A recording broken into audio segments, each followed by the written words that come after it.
মাধ্যমে কাজ হয় বেশি।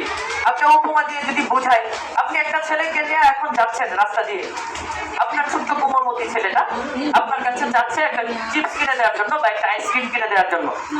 আপনি করলেন কি, একটা থাপ্পড় দিলেন নাক বরাবর, ইচ্ছা মতো থাপ্পড় দেবে, এখন এটা দেওয়া যাবে না, আইসক্রিম দেওয়া যাবে না, এই সেই বিশাল একেবারে রাগ লোক দেখা ওরা হচ্ছে। ছেলে নিবে না এটা, আপনি দিলেন না, কান্না করবে, কান্না টান্না করে তো সে থামবে। এই যে এখানে রুক্ষতাটা আপনি দেখাইলেন, এই যে কার্যক্রমটা আপনি আপনার বাচ্চার শিশু মন, কোমলমতি মনের মাঝে যে অবস্থাটা আপনি দিলেন, এর বিপরীত আরেকটা টেকনিক তো আছে ভাই।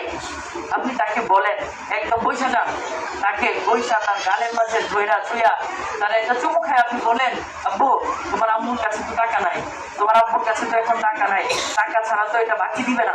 ছোট্ট বাচ্চাটাকে আপনি এভাবে বলেন, আব্বু টাকা নাই, এখন আমি কি করবো, মানুষের কাছে কি টাকা চাইবো, আসো যায় বাড়িতে, পরে যখন টাকা হবে তোমাকে কিনে দেবো।